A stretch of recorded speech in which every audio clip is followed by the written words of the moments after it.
Hey guys, welcome back to Sisters Scoop, where we're going to be breaking down this week's big Marvel news. We're going to start right in with Thunderbolts once again, and I will let Taylor take that one away.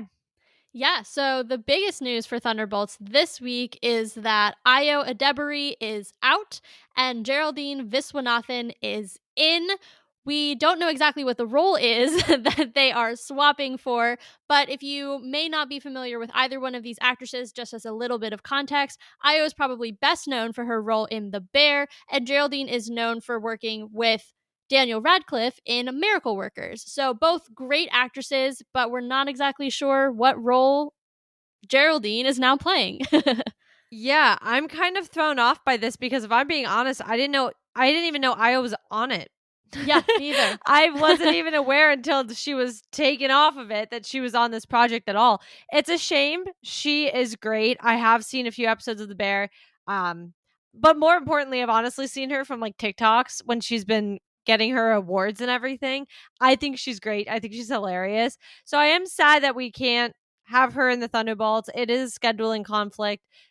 It is what it is. I think Geraldine will do great. Again, though, what's the role? Where are we going with this? I Yeah, don't I know. mean, it could be that it's another superhero that we haven't yet met or that hasn't been announced, but it could also be a really fun normal person character. Someone like Eric Selvig, who, again, because both these actresses are pretty well known, he's obviously a Skarsgård. He has a very illustrious career and he has an important role, but without being a superhero. So someone like him, I could see him being kind of a blueprint for maybe one of these, or Geraldine's now character in this film, for being a normal person who actually has a meaningful role within the film without necessarily being on the team. Yeah, I would love to go back to that. I think maybe that okay, there's been a lot of problems, I think, with 4 and 5 in general, but I think that's one of them. We don't really have a lot of those smaller characters who are reoccurring, at least in my opinion. I mean, you mentioned Eric. I think another notable one from Thor is Darcy. For She's sure. really started to take off. I mean, WandaVision, that girl's out here doing everything at this point.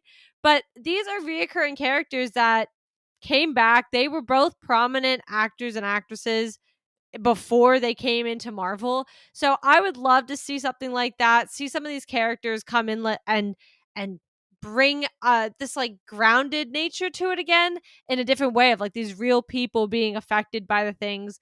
I'd also love to just have a guy in the chair. I think we could have a really cool guy in the chair for the Thunderbolts and Valentina as the leader. I just think there's a lot of options here. So I hope they keep it ground level person, your average everyday Joe, rather than kind of another hero when we already have plenty for this movie. Yeah, it's definitely pretty stacked. And they're going to be fighting, as we know, Sentry, who we've talked about in the past. We didn't know who was going to play Sentry, and we still don't 100% know as of this recording. But it does sound like Marvel has a new frontman to play the character, and that's Lewis Pullman, who I did not know who this was when I saw the news come out. But, good for Marvel in finding a new villain, a month or so before they start filming Yep. because they're down to the wire. So glad we made that happen. Yeah, I mean, I was getting a little nervous, and it's weird because you do have all your big names already signed on. That was never a question. You know, Seb, Florence, all of them, David, they were all there. They were ready. I know we're getting some other rumors about other big names who might come back. So it's like, great. But we don't have a villain, and I think that's a big problem. Yeah. I also do not know this actor at all. I did look up kind of some of the things he was in. Apparently, he was in the new Top Gun that came out 2 years ago now. I tried really hard to figure out who he played. I still don't, like, I can't place him. But again, Glenn Powell was in that movie. Can you really Enough look said. past? Yeah, like, can you really look past him? Not really. So I don't know who he was in that, but he's also apparently in Lessons in Chemistry, which I have not watched, but I know Brie Larson is the main character in that show. I think it's a show. Yep. So that could be a really good connection. That could have been some of the leeway and why his name came up. I mean, either way, he might be an up and coming star. So this could be another Chris Hemsworth or Tom Hiddleston moment, not necessarily somebody who's a big name, and next thing you know, here's their career. Yeah, totally. And I think, going off of what you said about him working with Bree in lessons of chemistry, I did read that he's actually her main love interest. So it might be Okay. that, that extra exposure in that show, or having, a larger role than maybe in Top Gun, because, you're working with a Tom Cruise and Glenn Powell and Miles Teller, and there's a lot Yeah. of kind of characters within that orbit. I haven't seen the movie, but from the trailers, that's what I got. I know. I'm like the Pain. only person in the entire United States of America who hasn't seen Top Gun We don't Maverick. have time to address that, but we will be addressing that later. Don't worry. But anyway, you just have like kind of a lot of characters. It's a very stacked film. And obviously, Brie is a fantastic actress, but if you're playing one of two leads, you get a little bit more exposure. So roles like that kind of help elevate people to the right producers, to the right casting directors. And I could see that kind of helping his name rise to the top as it comes to, needing someone to step in for Sentry and do so on relatively short notice. Well, yeah, and it's a little weird because not only did we lose our main choice, or I guess the guy who really held the role. I mean, he did literally like costume fittings for the role. Yeah. Not Yeah. only do you lose him not far ahead of trying to film, but then Marvel seemed to have an issue getting somebody into that role. I know they were looking at somebody who was, I want to say, part of he was a part of some big franchise that I haven't watched, and so I can picture in my head. I'm not going to do justice trying to describe him at this point, but I do know they were looking at him. He had turned down the role, and I feel like there was somebody else that was getting thrown around there, and then I don't know if they had turned down the role or that was just rumor mill or whatever. But to your point, we're getting down to the wire. They want to start filming next month. We need a villain. I hope that this is it. Yeah, definitely. And now, switching gears for our final topic, because we are running low on time, we are getting more and more characters back from the original Netflix Daredevil show. In Daredevil Born Again, we got Bullseye, or the man who will officially take on the mantle of Bullseye, because I don't think, based on the articles I read and what I remember, that he was truly Bullseye in season 3. So a lot of people are speculating that he's going to really step into that role in Born Again. And then we got these amazing set videos taken by people on the street in New York, because go New York. Foggy and Karen are back.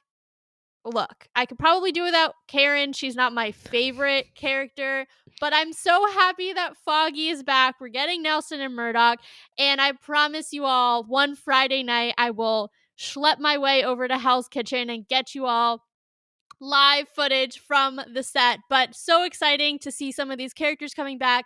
Again, really emphasizing that we are moving forward from that series and not rebooting it at all. I think if you didn't know the confirmation before, or the canon, or you had any doubts, these 3 characters coming back should really take all the doubts away. We are basically having Daredevil season 4, but now set within the MCU. So super, super excited. This was probably my favorite video on the internet last week. I sent it to Kate. I was so excited. It's going to be awesome. Yeah, I mean, I'm excited to watch Daredevil on Netflix to get ready, but honestly, I Girl. remember when they were starting to do all the confirmations. Okay, when I say I'm excited, I'm like, ugh, I'm excited, but I'm nervous because there were reasons I didn't watch it before, and I am nervous. But anyway, I know when a lot of the confirmations were coming out. I mean, oh gosh, it was probably around No Way Home, because that's when, we got the first confirmation about Matt, or, the main character, Matt Murdock, being and coming back fully returned. That's when Wilson Fisk was being returned to the MCU now.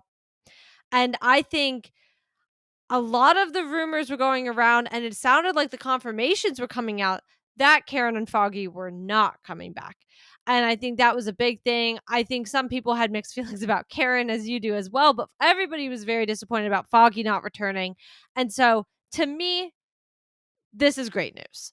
Also, because they confirmed that this is going to be a continuation from the Netflix series. If that's canon, then yes, you said it, I think, the best. It is season 4. And so you have to bring those characters back. I think it's really wrong not to, especially Agreed. because clearly we see how well bringing back the original Matt, the original Wilson Fisk, and other characters that are making their return is working for the MCU. So I definitely think this is going to help round out the show. And it's a good thing. All in all, it's definitely a good thing. Oh, 100%. I'm so excited for Daredevil season 4. Yeah, I mean, I am too. And with that, though, we actually did really good today. And we are wrapping up Sisters Scoop. We will see you guys next week with more Marvel news.